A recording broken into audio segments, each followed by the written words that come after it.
দেখুন,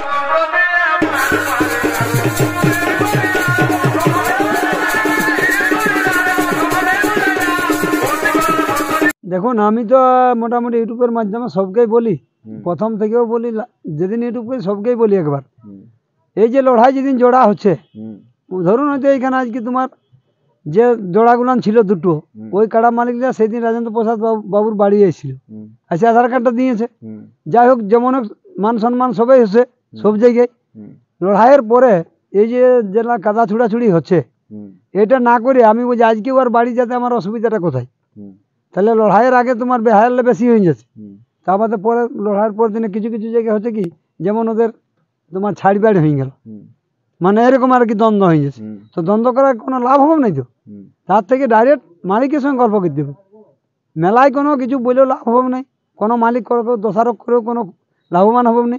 তার থেকে মালিকের সামনে যেন সরাসরি বলবো আমি যেদিন আধার কার্ডটা দিয়ে গেলি সেদিন তো আর বাড়ি গেছিলাম, তাহলে আজকে আমার যাতে অসুবিধাটা কোথায়? ওইটাই সবকে অনুরোধ করে যেন ওইসব না করে, যে মানভূম সংস্কৃতি বজায় রাখার জন্য বহু চেষ্টা করা যাচ্ছে, সবাই মিলিতভাবে একসাথে যেন চেষ্টা করে চলার পথ এইটাই। আচ্ছা, এই যে আপনারা নিয়ম করেছিলেন, কিছু হলেও পরিবর্তন হয়েছে কি? আপনাদের কিছু হলেও কি পরিবর্তন হয়েছে? না, নিয়ম যেগুলো হয়তো মানভূম সংস্কৃতি নিয়ম বানিয়েছে, অনেক পরিবর্তন হয়েছে। আজকে তোমার মনে করো যেমন এই প্রাইজের ব্যাপারে 51,000-এর বেশি তোমার ধরা নিষিদ্ধ আছে। আর কেউ যদি নিজের করে ধরতে চায় তাতেও কোনো বাধা নাই, কিন্তু সেটা উয়ার ব্যাপার। সেখানে তো জেলা কমিটির আমরা কোনো মতেই সেই জায়গায় মানে প্রেজেন্ট থাকতে পারবো না।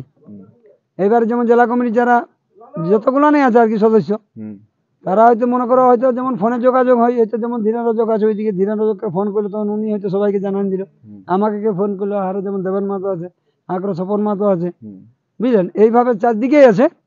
এখানে যেমন বিনয় কৃষ্ণ মাহাতো আছে, বুঝলেন তো?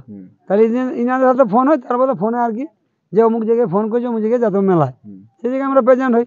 তাহলে দেখো, আমাদের প্রথম বার্তা হয় যে মেলায় মদ্যপান একদম নিষিদ্ধ থাকবে, কোনো মতে মদ বিক্রি করা যাবে না, কারণ অন্তত বিশেষ করে যতক্ষণ চলবে। তারপরে হয়তো মুরগ লড়াই আছে, ছৌ নৃত্য আছে, আবার গ্রামের এনজয় করার জন্য তারপরে ওরা কিছু করতে পারে, সেটাই কিছু বাধা দিতে পারবো না। তবে কাড়া লড়াই চলাকালীন কোনো মতেই আর কি আমরা সবসময় বলা হয় ইউটিউবের মাধ্যমেও, এবং কমিটিকেও যাই বলা হয়, কাড়ার সাথে যেমন নিয়ম কানুন যেগুলো আছে, 3 জন করে থাকতে গেলে ভালো। দর্শক যদি দেখতে পাই, এই যে খরচা করে আজকে যারা এসেছিল, উনারাকে আমরা একটা বিড়ি দিতেও পারিনি কোনো দর্শককে, তাহলে উনাদের খরচা এসছে। তাহলে উনারা আসছে কি জন্য? গাড়াটা লড়াই দেখার জন্য। আর লড়াইটা যদি না দেখতে পাইলো, গ্রামের 20 জন ঢুকে দিল, আর ওই কাড়ার পেছনে 20 জন 40 জনে ঘিরে রাখিল, তাহলে লাভের লাভ কি হইলো? দর্শক কি লাস্টে বলে যাবে যে কাঁচ বহাল গেছিলাম, গ্রামের লোকেই ঢুকে ভরে আসে। তাহলে ওইগুলো আমরা সবসময় সচেতন করি, সাবধান করি, ওইটাই হচ্ছে কাজ। আর ওইভাবে যেন আগামী দিন যত মেলা আছে ওইভাবে যেন চলে। তো একটু বলে নিলে ভালো হতো যে আপনার গ্রামে যে কবে লড়াইটা এবং জড় হয়েছে কিনা একটু। আমার গ্রামে তোমার মেলা হচ্ছে, ডেট হচ্ছে মাঘের 12, 13, 14, 3 দিন মেলা হয় আমার।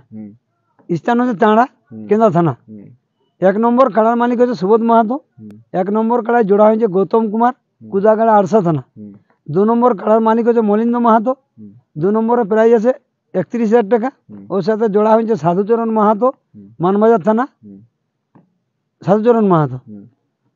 3 নম্বর কাড়ার মালিক হচ্ছে আনন্দ মাহাতো। 3 নম্বরে জোড়া হয়েছে অনুমুদি, লেদাবেড়া, পুরুলিয়া থানা।